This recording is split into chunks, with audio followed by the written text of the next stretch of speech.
Shalom, shalom mga kapatid, mga kababayan, isang pinagpalang araw sa ating lahat. Narito naman tayo ngayon sa ating Preaching in the Wilderness series kung saan binabasa natin ang Ebanghelyo ng Panginoon na binabasa sa lahat ng mga Katolikong simbahan. Binibigyan natin ng pagnilay at ganoon din minsan-minsan ay tinatalakay din natin ang ating pananampalatayang Katoliko.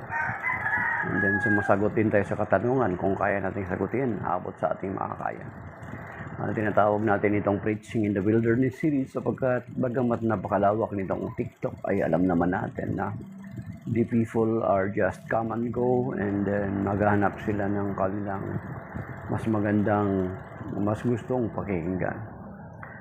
And then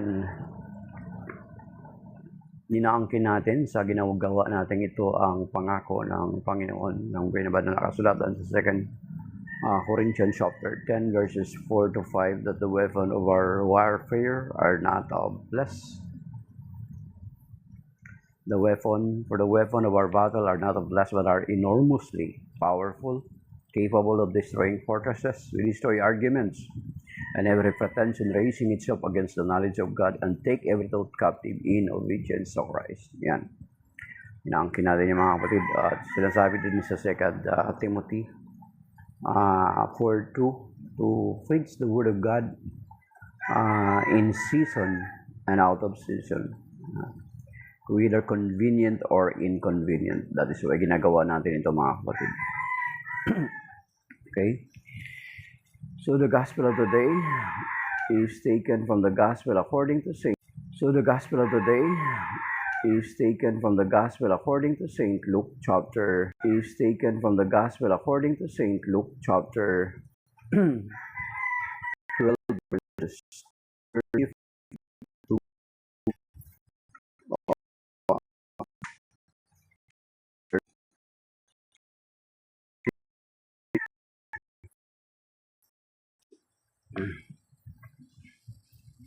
Gird your loins and light your lamps, and be like servants who await their master's return from a wedding, ready to open immediately when he comes and knocks. Blessed are those servants whom the master finds vigilant on his arrival. Amen, I say to you, he will gird himself, have them recline at table, and proceed to wait on them. And should he come in the second or third watch and find them preferred in this way, blessed are those servants. Be sure of this, if the master of the house had known the hour when the thief was coming, he would not have let his house be broken into.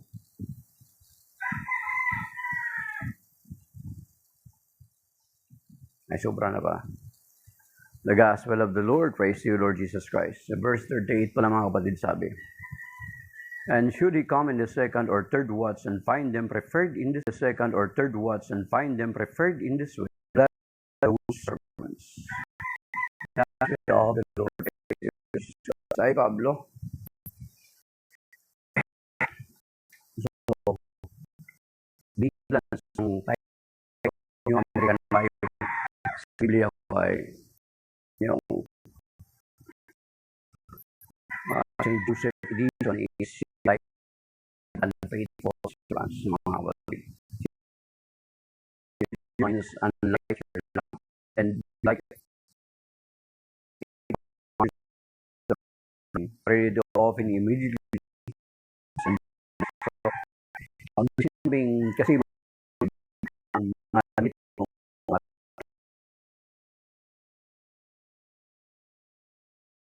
sa panahon ngayon ay mga mahahaba. So, pag gird, di ba, girdle, yung may pang tali, di ba, makikita natin yan, maging sa mga sa mga pari. Mga pari ay may panali sila dito. Ang purpose niyan, di ba, pag may gird sa atin, kasi wala namang sinturon noon yung sinturon na katulad sa atin.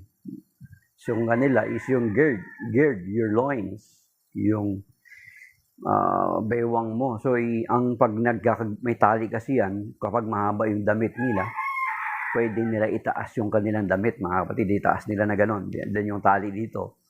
So, para sa kanilang mabilisan na lakad ay hindi sila madapa sapagkat hindi nila maapakan yung kanilang damit, mga kapatid.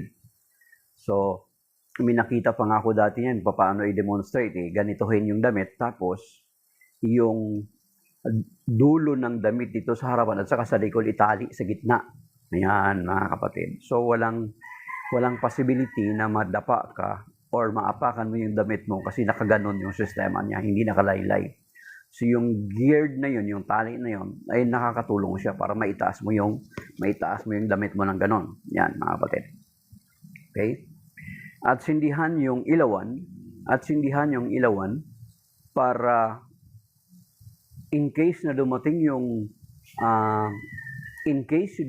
yung amo mo, ay dumating yung amo mo, mga kapatid, hindi ka madadapa kasi meron ka ring ilaw, may liwanag ka sa iyong daraanan. At kung titingnan natin sa banal na kasulatan, mga kapatid, ay ang ilaw na ito ay isa na yung ilaw na yan is yung salita ng Diyos mismo, mga kapatid. Okay? Yung salita ng Diyos mismo. And then, Talib al-Alim, Islam yata ito. Sige na, mamaya na lang, Talib al-Alim, balik ka na lang mamaya. Okay? Kung kaya kong sagutin, mamaya na lang po. Okay. So, yung ilaw na yon is mismo, revert ka. Catholic ka na ngayon. Okay. So, kung yung ilaw na yun mismo ay yung sinasabi na salita ng Diyos. Salita ng Diyos, mga kapatid. Okay. Kasi ang sinasabi sa Psalm 119 verse 105 is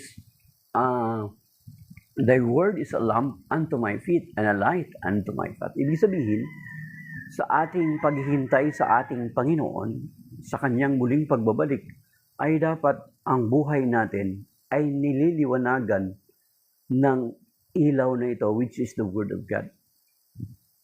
Diba? At sinasabi din sa ibang parte na ang liwanag na ito ay mismo ang ating Panginoong Jesucristo, mga kapatid. Kasi hindi naman sinabi niya sa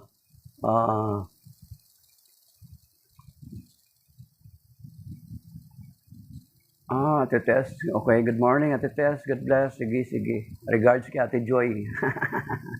So, at ang ilaw na ito na dapat lumiliwanag sa buhay natin, na dala-dala natin, kasi ilaw daw ihanda ang ilawan ay mismo din ang Panginoong Jesucristo. Kasi yung sinasabi niya sa John chapter 8 verse 12, sabi niya, I am the light of the world. Sabi niya, ako ang ilaw ng sanlibutan. Ang lumalakad sa ilaw ay, sa John chapter 8 verse 12, mga kapatid, sabi niya ang Panginoon sa Kristo.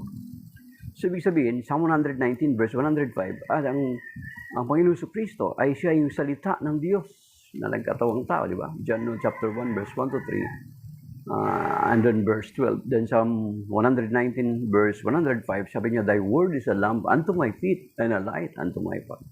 Sabi dito sa John chapter 8 verse 12.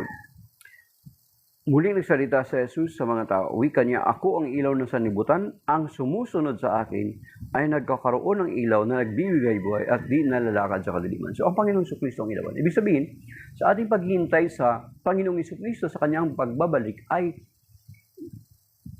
ang buhay natin ay dapat naliliwanagan at nililiwanagan ng salita ng Diyos, mga kapatid. At ito yung magiging ilawan natin.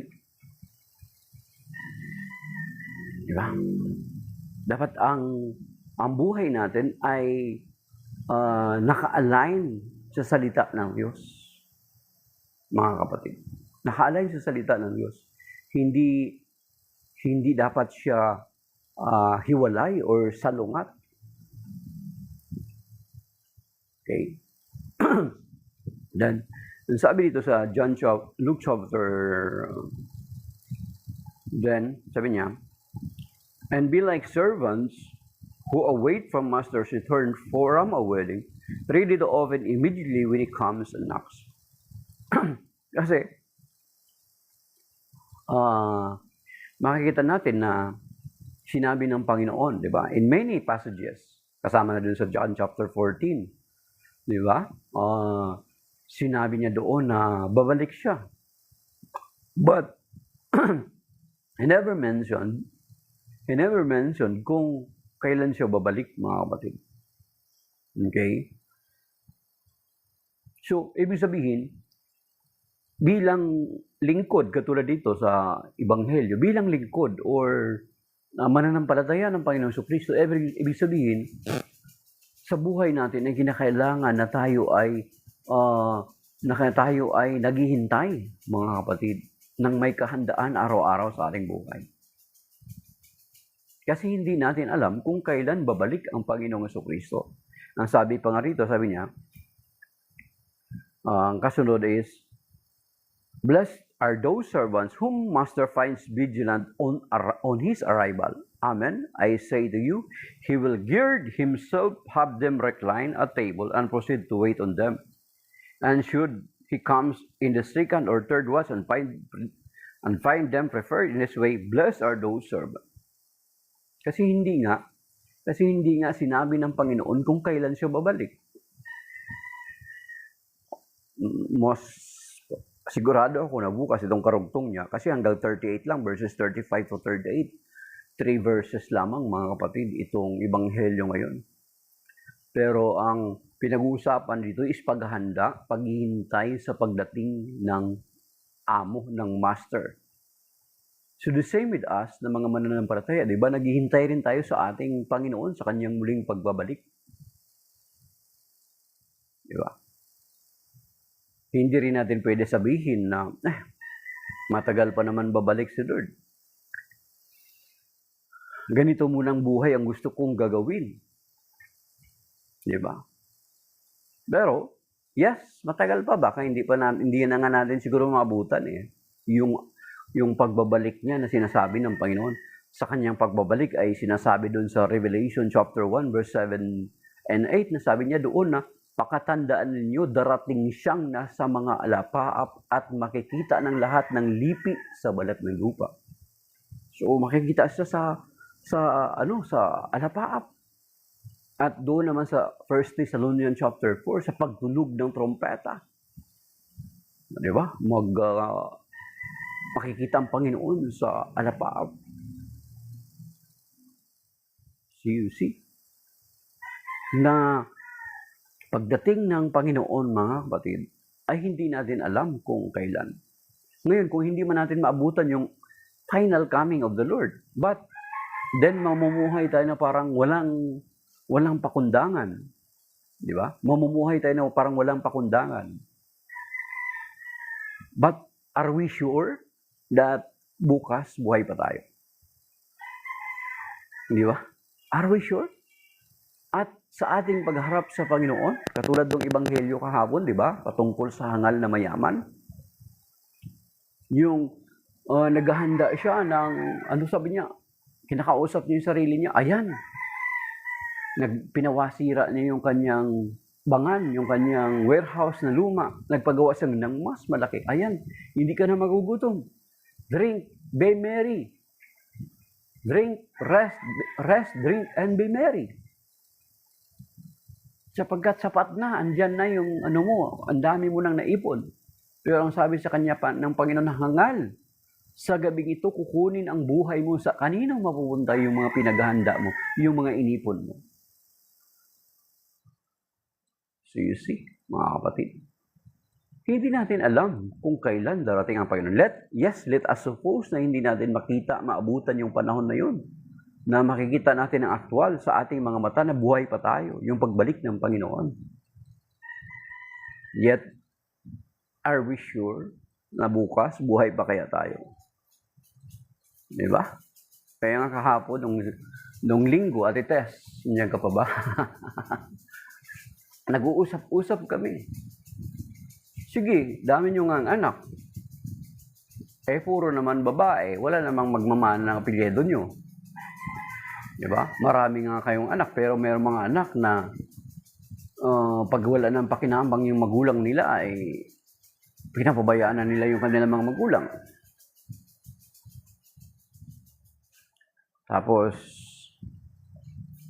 papaano kung nagbibiroan pa nga kami? Sabi ko, papaano kung bukas, big one na, mamatay tayong lahat.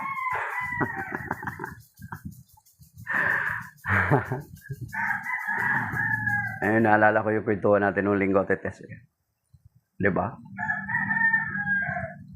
Na mamatay tayo sa ating pagmamatay na tayo dito sa ating physical na katawan. Sinasabi sa 2 Corinthians chapter 5 verse 10. Haharap tayo sa Panginoon at magsusulit ng mga ginagawa natin, mabuti man o masama. Di ba? So, sa pagharap mo sa Kanya, ano kaya ang isusulit mo? Mabuti kaya yung mga ginagawa mo o masama? So, ito yung sinasabi ngayon ng gospel na dapat nakatali. Diba? Oh. Nakatali. Nakatali yung naka-geared, yung damit mo. Ibig sabihin, lagi kang handa. Yun ang ibig sabihin nun, mga kapatid. Naka-geared kasi para in case na tatakbo ka o lalakad ka ng mabilis, walang possibility na maapakan mo yung damit mo. Kasi dati ang damit nila ay mahaba. So kinakailangan may tali para kapag iangat nila yung damit nila, hindi nila maapakan. And then kinakailangan may ilaw para may gabay sila sa kanilang paglalakad. Sa pagsalubong, sa pagbukas ng pinto. Kasi wala naman mga solar light noon. Mga sulo lang. Ilawan lang. Langis ang ginagamit. So yung pinakailawan natin ay ang salita ng Diyos na siyang gabay ng ating buhay sa ating paglalakbay sa mundong ito. Katulad ng sinasabi ng Psalm 119, verse 105, mga kapatid. You see? So yun, mga kapatid. Okay? So verse 38, and should he come the second or third watch and find them preferred in this way, blessed are those servants. Mapalad yaong mga namaratnan niya sa ikalawa o ikatlong second or third watch. Hanggang ibig sabihin, yung shifting ng pagbabantay ng mga sundalo ba, na hanggang sa umaga, mula gabi, hanggang sa graveyard part, ay gising ka, nakahanda ka, wala kang pangamba na hindi mo masasalubong ang Panginoon na tulog ka. Ibig sabihin, pag sinabing tulog is hindi ka namumuhay ayon sa kalooban ng Panginoon, mga kapatid. Okay. So, kinakailangan talaga nating maganda. Not physically, di ba? Kung may bisita nga tayo sa bahay natin, di ba? Kapag may bisita tayo sa bahay natin, naghahanda nga tayo, di ba? Yung mga gamit na hindi ginagamit natin, nilalabas. Okay? Naghahanda tayo physically. But sa Panginoon, sa ating paghihintay sa Panginoon, we are preparing ourselves spiritually. Sa anong paraan? Sa pamumuhay ayon sa kalooban ng Panginoon. Okay? Sa pamumuhay ayon sa kalooban ng Panginoon. Mga kapatid. Ibig sabihin, dapat namumuhay tayo ng ayon sa kanyang kagustuhan. Di ba? Kasi, whether we like it or not, talagang babalik at babalik ang Panginoon. Yan yung sinasabi niya. Part yan ng sinasabi ng banal na kasulatan. John chapter 14, sabi niya,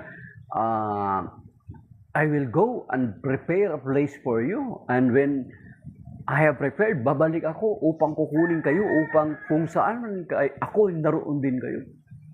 Yan yung pangako ng Panginoon. At alam naman natin na ang banal na kasulatan nagpapatunay nito at ang hindi ito kwento-kwento lang sapagkat ang banal na kasulatan tested by time. Napatunayan ng mga ang sinasabi ito ay napatunayan sa mga kahit mga archaeological facts, mga kapatid, mga original na manuscripts ay and then yung mga physical evidence ay pinapakita mismo ng lugar kung saan naipanganak ang Panginoong Kristo sa Israel. Kahit ang mga Hudyo, until now, marami sa mga Hudyo hindi naniniwala sa Panginoong Kristo, yet yung mga physical evidence kung saan ay pinanganak ang Panginoong Kristo, saan siya naglakad, saan siya nanirahan, nakapreserve sa Israel, bagamat hindi sila naniniwala sa Diyos. Hindi sila naniniwala sa Panginoong Kristo, na siya na yung Mesiyas. So, ibig sabihin, hindi lang ito haka-haka, hindi ito kwentong kutsero, mga kapatid. Ito'y totoo. At isa sa sinabi ng Panginoon, babalik daw siya. At yan ay pinanghahawakan natin at pinaniniwalaan natin, mga kapatid. At sa kanyang pagbabalik, yun nga ang sinasabi dito sa Revelation chapter 1, verse 7 and 8. Baka tandaan ninyo, darating siyang nasa mga alapaap at makikita ng lahat ng lipi sa balat ng lupa magagayon na pati nang umulos sa kanyang tagiliran, magkagayon na amin. Sabi niya, ako ang Alpha at ang Omega, ang simula at ang wakas. Siya sa nakaraan, sa kasalukuyan, at siyang darating. Then, pagdating doon sa Matthew 25:10, di ba? Mismo rin ang Panginoong Kristo rin ang nagsabi. Sabi niya, sa kanyang pagbabalik ay iipunin niya ang mga tao at paghiwa-hiwalayin na parang katulad ng pastol na pinaghiwalay ang mga tupa at ang mga kambing. Okay? And then sasabihin niya sa kanan, yung mga nasa kanan, yung tupa, sabi niya, halika kayong mga pinagpal ng aking Ama. Manahin ninyo ang kaharian ng langit na inihanda na sa inyo noon pa mang una. Sapagkat nung ako'y nagutom, ako'y inyong pinakain. Nung ako'y nauhaw, ako'y inyong pinainom. Nung ako'y walang madamit, ako'y inyong pinarabtan. Nung ako'y nagkasakit, ako'y inyong dinalaw. At nung ako'y nakulong, ako'y inyong pinuntahan. Tutugon ang mga matutuwid. Saan, Panginoon? Saan namin kayo nakita? Nagutom, nakulong, walang madamit, etc., etc. Anong sagot ng Panginoon? Whatever you do to the least of my brethren, you do it unto me. Then, yung sa kaliwa, lumayo. Kaya ang sabi ng Panginoon sa kaliwa, yung mga kambing. Yan. Pili tayo. Saan tayo doon? Sa mga tupa or sa mga kambing? Sa grupo ng mga kambing pagdating ng panahon sa pagharap natin sa Panginoon. Ano sabi doon? Sabi niya, lumayo kayo sa akin, kayong mapagawa ng mga masama. Kayo'y mapasaapoy ng impyerno na inihanda sa diablo at sa kanyang mga kampon. You see, nakita nyo? Ang impyerno ay hindi para sa atin supposed to be. Para sa diablo at sa kanyang mga kampon. Bakit may mga mapupunta doon? It is because it is by our own choice. Ang sabi ng Panginoon, sabi niya, lumayo kayo sa akin. Sapagkat nung ako'y naggudom, ako hindi niyo pinakain, nung wala akong madamit, hindi ako pinaramtan. Nung wala akong mainom, hindi ako pinainom, nung kasakit, hindi ako dinalaw, nung nakulong, hindi ako. Saan, Panginoon? Nagtanong din, pareho din yung tanong. At ang sagot ng Panginoon ay ganun din ulit. Sapagkat anuman ang ginawa niyo sa mga maliit na mga kapatid ko na ito, ay ginawa niyo sa akin. You see? Kaya nga yung sinasabi sa 2 Corinthians chapter 5 verse 10, yung sinasabi doon na sapagkat lahat tayo ay harap sa hukuman ng Panginoon. Sa Hebrew chapter 9 verse 27, itinalaga na sa tao na mamatay at pagkatapos nito'y ang paghukom, mga kapatid. It is appointed Hebrews chapter 9. Sabi nito, mga kapatid. Okay. Hebrews chapter 9 verse 27. Itinakda na sa mga tao na minsan lamang mamatay at pagkatapos ay ang paghuhukom. So, ibig sabihin, there is a judgment, mga kapatid. There is a judgment.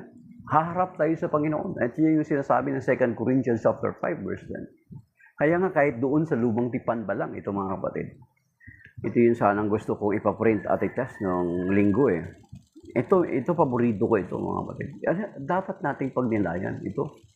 Pag-iisipan natin. Kahit dito pa lang sa Old Testament. Even si King David pa lang, hindi lang dito sa mga Ngaral chapter 12 verse 1 to 7. Kahit si King David pa lang, di ba? Sa 2 Chronicle chapter 29 verse 15. Anong sinasabi ni King David?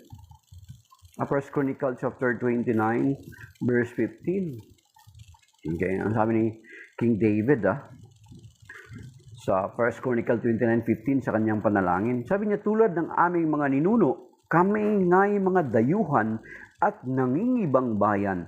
Ang pagtira namin sa daigdig na ito ay pansamantala lamang, hindi panatilihan. You see, even King David, in his prayer, he recognized that we are just pilgrims, we are just wanderer or voyager or nagjo-journey lamang tayo dito sa daigdig, mga kapatid.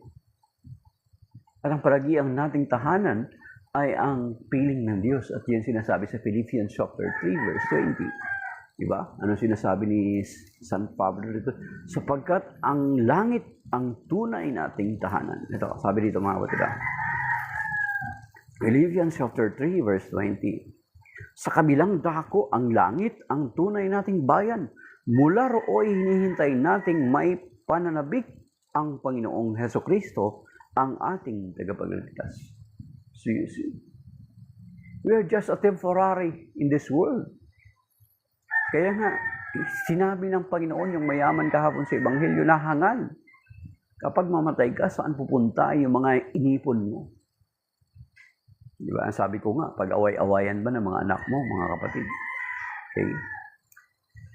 So, yun yung sinasabi. Then, meron pa dito sa 1 Chronicle 29:14 at saka itong sinasabi sa Philippians chapter 3 verse 20. So, ibig sabihin, since na ganun pala, mga kapatid, ibig sabihin, talagang it is a must for all of us to prepare our lives to meet the Lord. Yun. Ito, memorize din to ng ibang mga kapatid natin. Mas afraid dati sa Amos 4:12. Naalala ko. Amos. Hanapin natin yun sa Amos 4:12. Pero yung bilang yun, yung Amos 4:12b.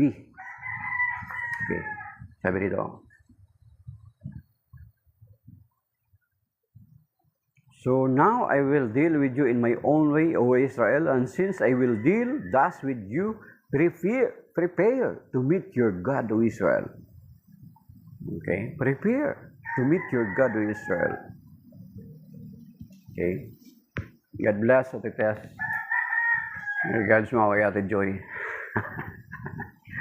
Okay. So, yun mga kapatid. Though, siguro sinasabi to ni Propeta Amos, prepare to meet your God, Israel. Kasi yung first coming ng Panginoong Jesucristo na kailangan nilang paghandaan. Yung unang pagdating ng Panginoong Jesucristo. Pero sa atin, yung pinaghahandaan natin, yung Israel, ay until now, naghihintay pa rin sila ng tagapagligtas na darating ng Mesiyas. Sa atin, we are not anymore waiting for the first coming. The Lord Jesus Christ already came. What we are waiting is His final coming and judgment. Okay? Okay. So, ibig sabihin mga kapatid,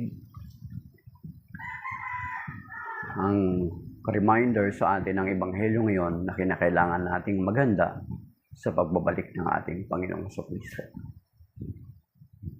Kailangan nating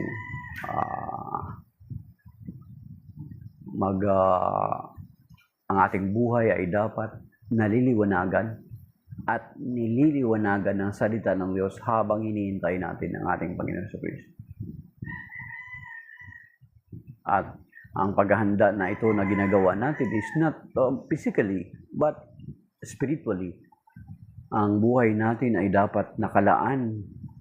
Ang buhay natin ay dapat kaaya-aya. Ang buhay natin ay dapat banal.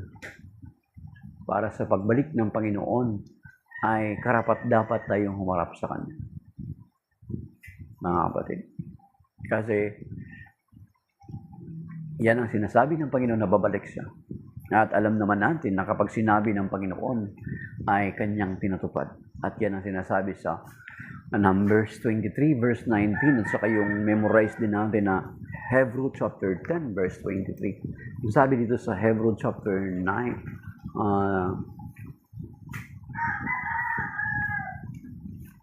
okay. Numbers 23 or bilang 23:19. Sabi dito, mga kapatid, ang Diyos ay di sinungaling tulad ng tao. Ang isipan niya ay hindi nagbabago. Ang sinabi niya ay Kanyang ginagawa. Ang Kanyang pangako'y tinutupad niya. At meron pa rito sinabi dito sa Hebrew chapter 10 verse 23. Sabi rito, let us hold unwaveringly to our confession, for the one who promised us is trustworthy. Okay, sa Tagalog, ano bang pagkasabi? Magpakatatag tayo sa ating pag-asa at huwag mag-alinlangan sapagkat tapat ang nangako sa atin. So, ang nangako sa atin ang Panginoon sa Kristo. Nangako siya na muli siyang babalik and we are waiting for that. Diba? At lagi yan natin inuulit-ulit kahit sa banal na misa.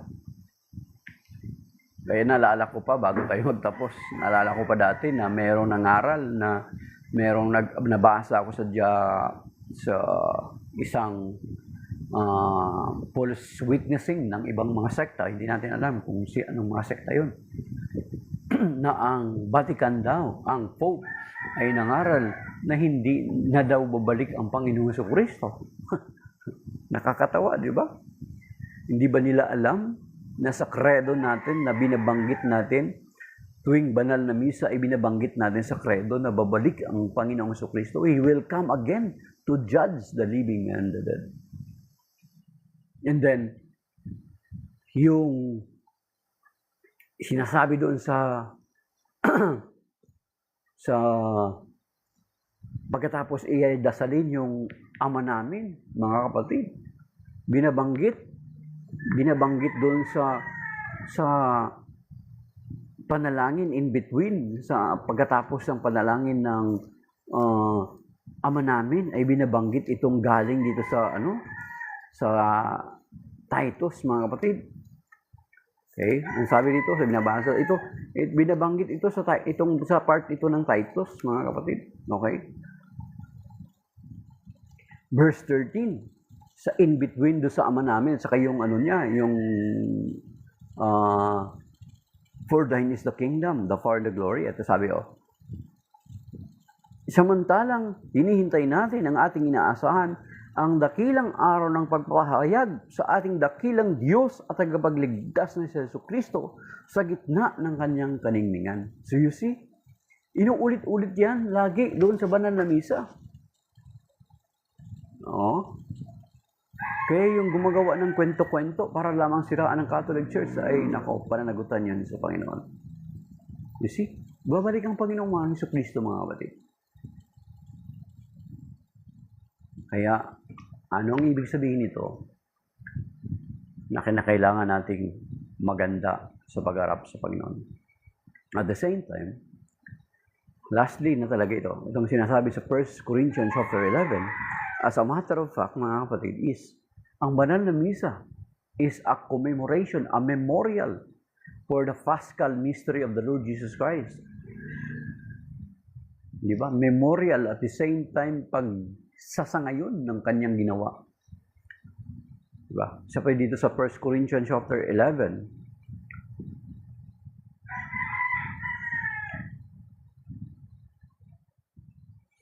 Okay, sa 1 Corinthians chapter 11, sabi na,